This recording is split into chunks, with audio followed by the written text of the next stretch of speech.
The 1990s were a very transformative decade for the video game company Sega, particularly in the Western territories.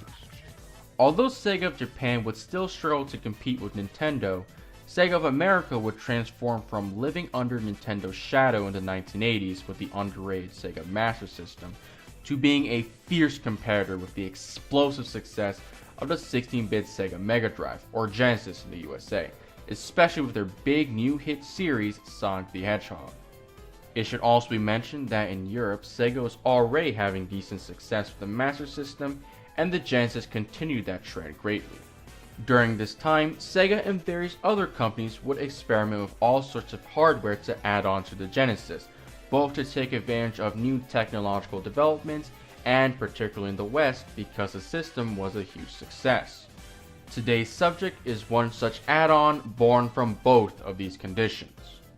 It was an add-on that was created to capitalize on the VR hype of the 1990s and had a lot of attention put on it, but due to various reasons, it was ultimately cancelled. Today on Beta Quest, I present to you the SEGA VR. The SEGA VR was a headset being designed and funded by Sega of America, who, as mentioned before, were riding high with the sales success of the Sega Genesis in the 1990s, and were interested in capitalizing on the VR boom of, well, the 1990s. As I said as well. At the time, VR tech was an exciting new venture for companies, as the advancement in computer graphics allowed for 3D worlds to be displayed and rendered in real time, and interest was growing in the idea of allowing people to interact with these virtual worlds, and Sega wanted a piece of that pie.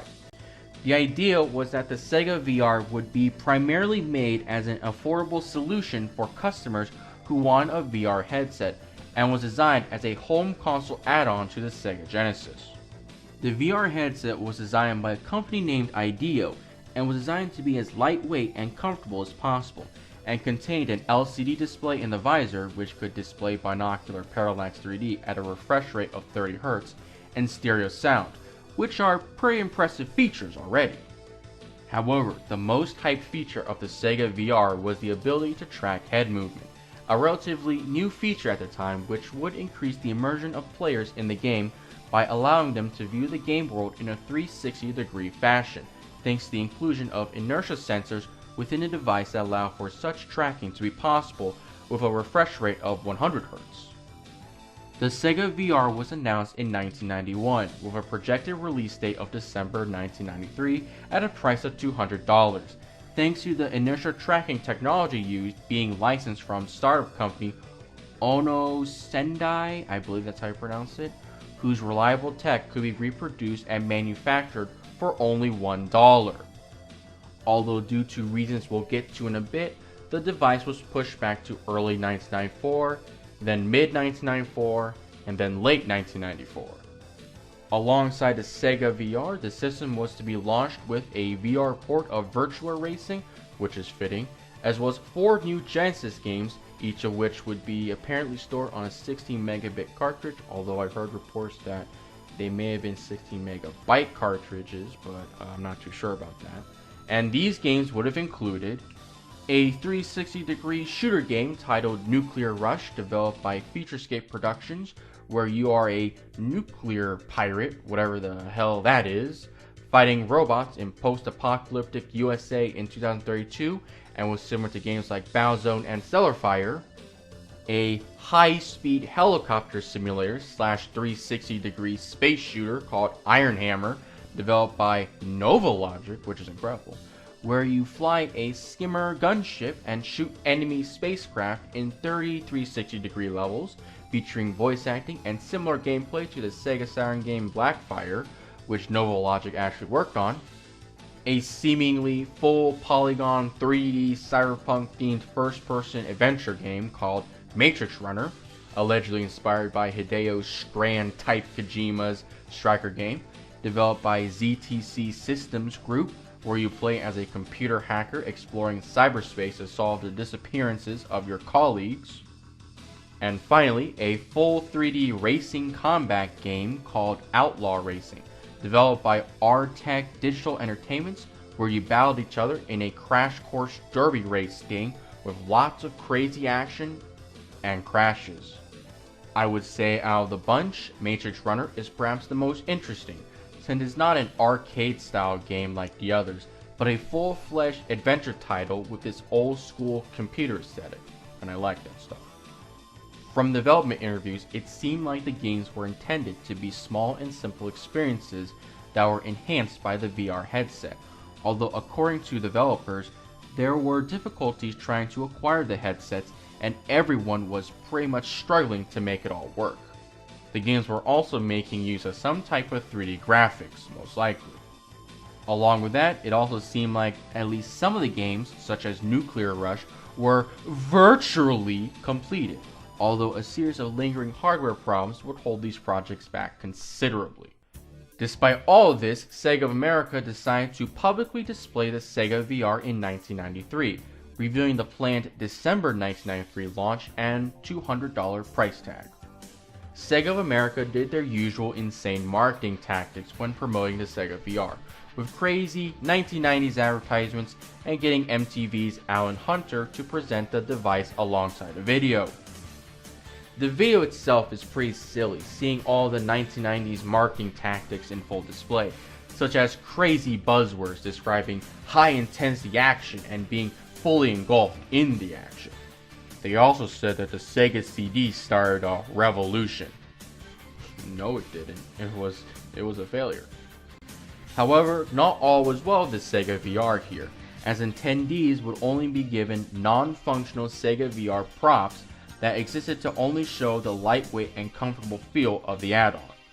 Those who wanted to play for real Sega VR, who were all pretty much journalists, would have to make arrangements with Sega of America privately, and many European journalists were even excluded, aside from writers of Mean Machine Sega, a Sega magazine from the UK.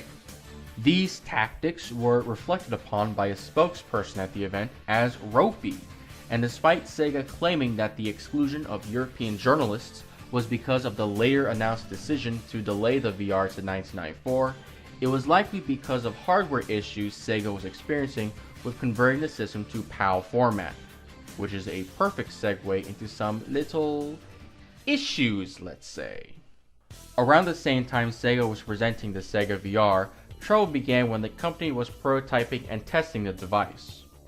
Users were complaining about massive headaches, motion sickness, and nausea from using the device from prolonged use, most likely due to the limited processing power of the Sega Genesis, making it too slow to work with for the games being developed, and the visuals being displayed at a frame rate too low for us to really handle.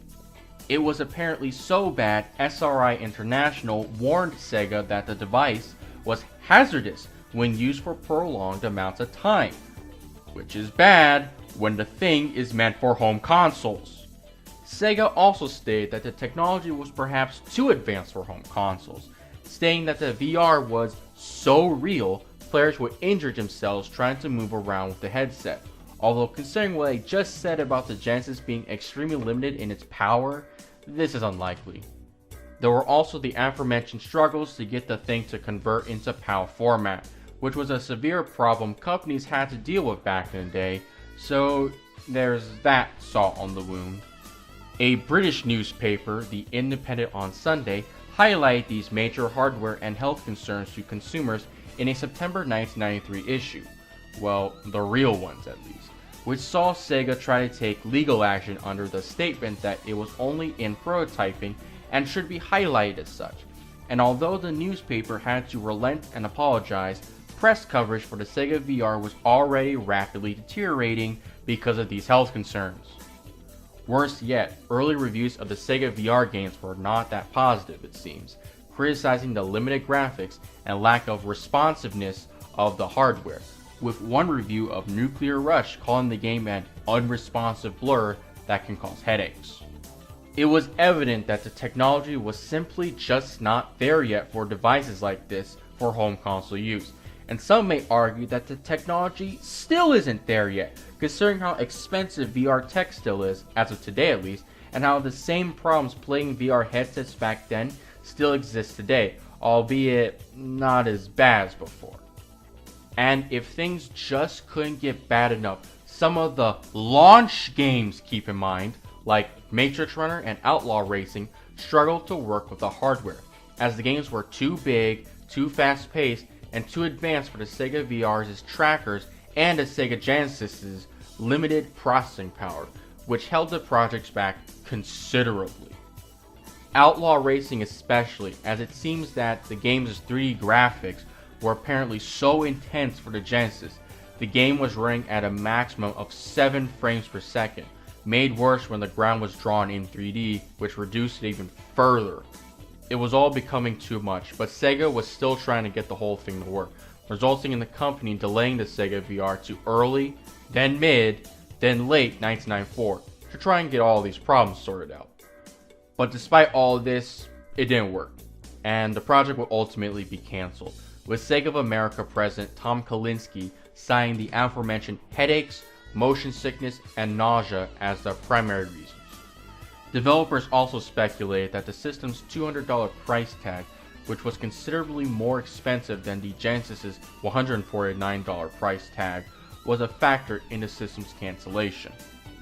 Along with the cancellation of the Sega VR came the cancellation of the 5 VR games being developed for it, with the aforementioned hardware problems being another major reason for these games being thrown out. There were plans to at least get Outlaw Racing out on the 32X, considering that the system's higher capabilities could allow for 3D graphics to work better, but that was sadly stopped as well. However, despite the Sega VR being cancelled, this wasn't Sega's only time messing with VR technology. VR tech was experimented with in Sega of Japan, but unlike the Americans, the experiments were way more successful. Collaborating with the company Virtuality Group, the two companies created the Mega Visor display, a highly advanced VR device for arcades in Japan, as well as Sega World in London and Sydney. This technology was used specifically in the VR1 attraction for games like Space Mission and Planet Adventure, and later the arcade game Denno Senki Netmerk. I believe that's how you pronounce it.